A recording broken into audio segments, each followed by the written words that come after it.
Hari ini kita bahas cerita Ali, seorang siswa yang hidupnya berubah 180 derajat dalam semalam. Kisah ini penting banget karena bisa bantu kita ngerti tantangan yang gak kelihatan yang mungkin dihadapi banyak siswa dan gimana sebuah komunitas sekolah bisa jadi pahlawannya. Oke, jadi kenalin dulu, ini Ali.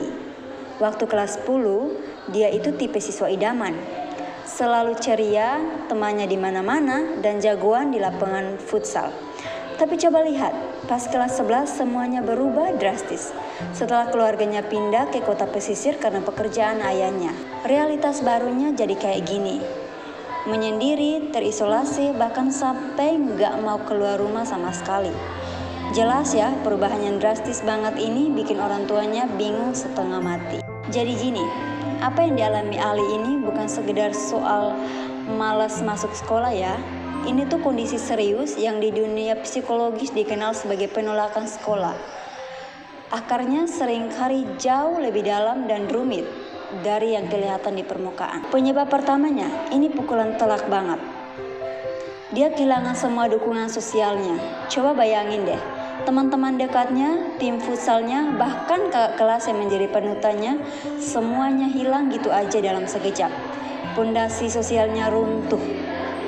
Yang kedua, dan ini gak kalah penting, dia kehilangan identitasnya.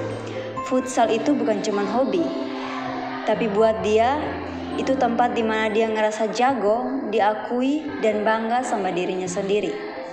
Di kota baru, di sekolah baru, panggung kebanggaan itu hilang. Terus yang ketiga, ya transisi itu sendiri. Pindah ke lingkungan baru pas lagi masa-masa SMA yang cukup menantang itu berat banget kan? Apalagi tanpa ada sistem pendukung sama sekali di sekolah barunya. Dia benar-benar sendirian.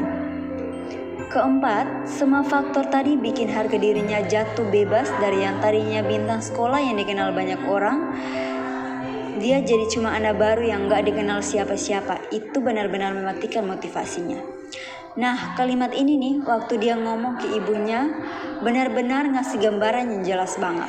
Aku gak punya teman dan di luar terlalu panas. Itu bukan sekedar alasan, tapi jeritan hati dari rasa sepi dan tidak berdaya di lingkungan yang terasa begitu asing. Terus gimana dong solusinya? Ternyata bukan di satu orang aja, tapi gotong royong, kolaborasi satu komunitas.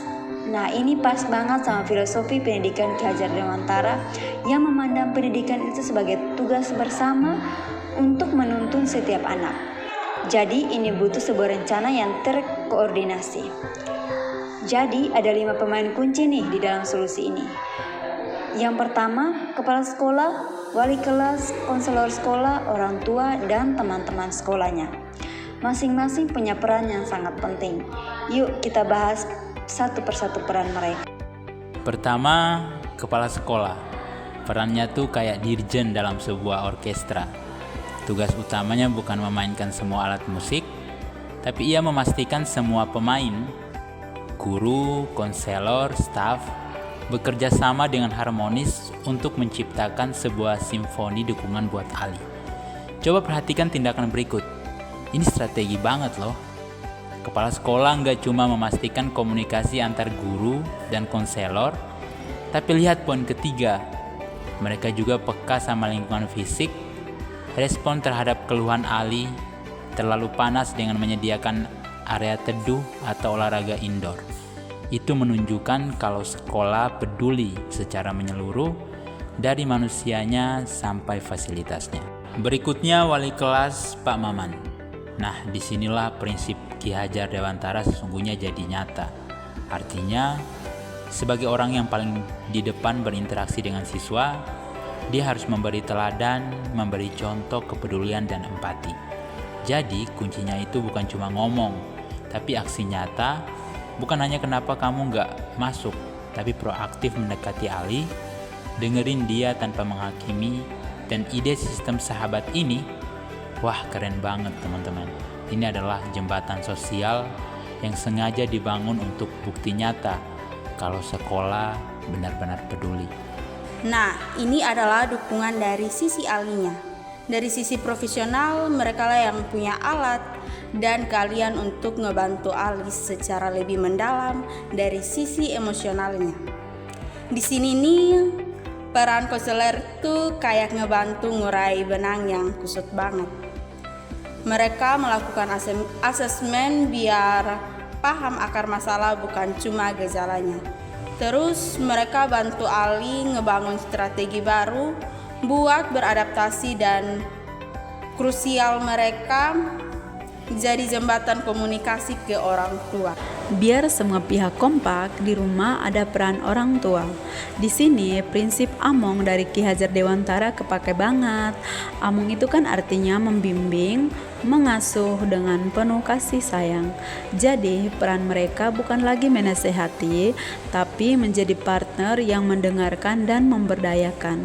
Ini dia pergeseran cara komunikasi ini penting banget saat orang tua berhenti menyalahkan atau buru-buru kasih solusi dan mulai bertanya apa yang bisa ayah ibu bantu.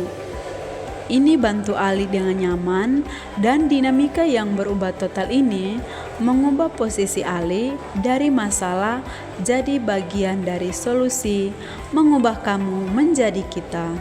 Yang terakhir, tapi seringkali yang paling kuat dampaknya, yaitu teman-teman sekelasnya. Disinilah semangat gotong royong benar-benar jadi nyawa dari solusi. Mereka lah yang bisa membangun kembali dunia sosial Ali, dan lihat deh aksi nyatanya. Ini bukan hal-hal yang sulit kok. Cukup sapaan sederhana di koridor, atau ajakan duduk sini aja bareng kita pas makan siang, atau mengajak ngobrol soal olahraga. Hal-hal kecil yang konsisten inilah bisa menciptakan lingkungan yang ramah. Lingkungan yang ramah itu bisa diciptakan secara aktif, bukan cuma ditunggu. Jadi, kalau kita tarik mundur sedikit kasus, hal ini menunjukkan kita perbedaan besar antara sekolah yang reaktif, yang baru gerak kalau ada masalah, dengan sekolah yang proaktif. Tujuannya bukan cuma nyelesain masalah, tapi membangun sistem yang dari awal bisa mencegah siswa kayak Ali merasa jatuh dan terasing. So, kesimpulan besarnya apa? Gini, kesejahteraan dan kesuksesan siswa itu bukan cuma tanggung jawab dirinya sendiri atau keluarganya. Itu adalah tanggung jawab kita bersama sebagai suatu ekosistem pendidikan. Dan dari semua ini ada satu pertanyaan penting yang mungkin perlu kita renungkan baik-baik sebagai guru, orang tua, atau bahkan sesama siswa. Bagaimana cara kita memastikan kalau sekolah kita benar-benar menjadi seperti hangat dan ramah untuk setiap anak, terutama buat mereka yang baru datang dan merasa paling sendirian.